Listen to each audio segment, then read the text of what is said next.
public, c'est un lieu de clivage entre la droite et la gauche. On dit toujours la droite, la gauche, c'est la même chose. Et sur les services publics, il y a vraiment des attitudes qui sont très clivées. Alors, premier exemple, l'éducation nationale.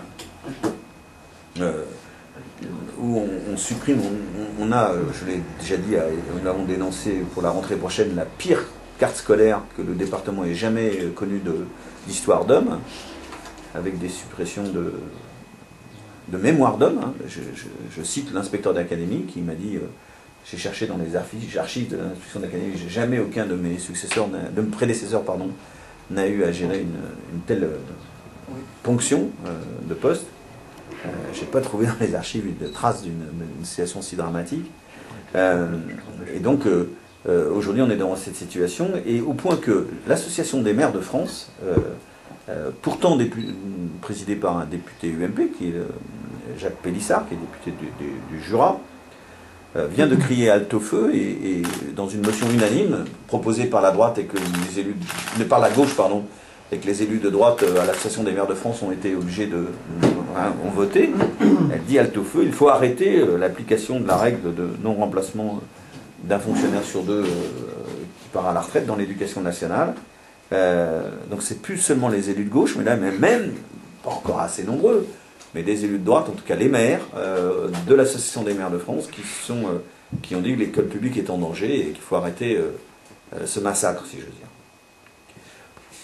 Deuxièmement, l'hôpital public. Là, il y a un combat pour la sauvegarde des hôpitaux publics de proximité à Tarbes et à Lourdes.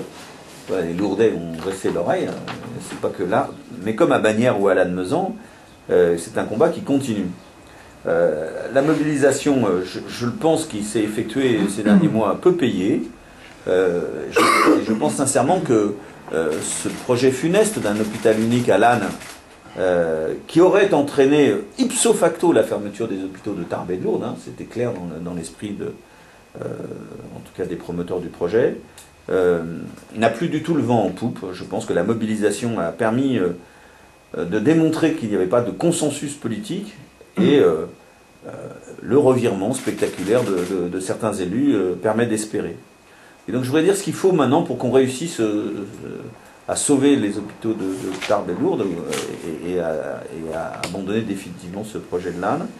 Il faut d'abord refuser l'idée d'un partenariat public-privé qui ne serait que le démantèlement du service public. C'est quoi un PPP, ce qu'on appelle un partenariat public-privé? C'est quand le public n'a plus les moyens d'assumer ses missions, il les délègue au privé. Or là, il ne peut pas être question que l'on fasse un hôpital public délégué au privé. Ça n'a jamais marché nulle part, et il n'en est pas question. Par contre, c'est le deuxième point, il faut promouvoir une coopération entre un hôpital 100% public à Tarbes et la clinique privée qui existe, pour mettre fin à une concurrence sauvage et protéger les missions de service public. Donc j'ai toujours considéré que la santé n'était pas un produit sur un marché où il y avait des entreprises publiques et privées en concurrence. Il faut qu'on force le pas d'une coopération pour que le privé vienne en complément du service public et non pas en concurrence du service public. Troisième objectif, définir un avenir, donc un projet pour l'hôpital de Lourdes. Si on ne fait pas Lannes, ça veut dire qu'il y aura un hôpital qui sera maintenu à Lourdes.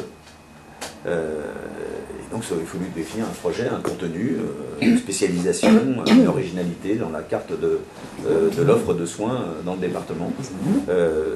Ceux qui projetaient de faire l'hôpital à Lannes avaient tiré un trait sur l'hôpital de Lourdes. Maintenant qu'il n'y a plus Lannes, on va sauver l'hôpital de Lourdes, il faut lui donner un projet. Et puis enfin, construire, toujours l'hypothèse de rénover ou construire un hôpital public neuf à Tarbes. Il semble que la rénovation de la GESP pose trop de problèmes, donc il faudra se battre pour qu'un hôpital neuf 100% public à Tarbes, en coopération avec le privé, puisse voir le jour dans l'hôpital public 2012, dans le plan hôpital 2012 que le gouvernement a mis en place. Donc voilà, il reste encore du travail à faire, mais c'est un dossier sur lequel je voudrais dire que, voilà, un dossier de service public où il y a eu une bonne mobilisation et où je pense que on peut l'emporter et que l'hôpital public peut être sauvé à Lourdes et à Tarbes, ce qui serait un beau succès compte tenu de ce qui se préparait. Enfin, dernier exemple local, ce soir, la droite tarbaise veut voter la privatisation de l'abattoir de Tarbes, et c'est un sujet qui est plus important qu'on ne le croit. D'abord parce que cet abattoir gagne de l'argent, donc il fait des profits. Ça veut dire qu'on va privatiser ces profits au détriment des contribuables tarbais, ce qui est une curieuse affaire que de faire venir des intérêts privés quand un établissement public gagne de l'argent. Mais ça veut dire aussi perte d'un instrument public de régulation de l'agriculture et de l'agroalimentaire. Cet instrument, il est aujourd'hui au service des producteurs locaux et des circuits courts de commercialisation, notamment par une politique tarifaire qui est maîtrisée.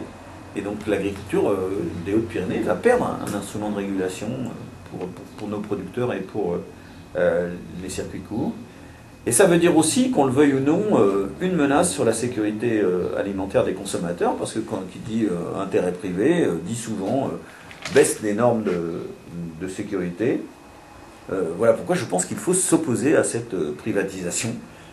Voilà, j'ai pris 3 exemples concrets concernant les services publics dans le département, pour lesquels je voulais faire le point en disant, en ce début d'été, en fin de printemps, qu'il y a des combats qui sont à mener, qu'il faut mener, que sur l'hôpital public, je pense que la mobilisation et le combat peut payer. Et sur l'éducation nationale, on voit maintenant quelques élus de droite au niveau de l'Association des maires de France qui commencent à se dire c'est un vrai massacre, il faut l'arrêter.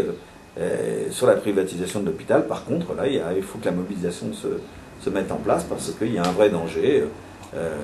Donc c'est à l'opinion, aux élus, à la gauche, de se mettre en mouvement, poursuivre le combat là où ça a commencé et l'entamer là où il faut le faire. Voilà.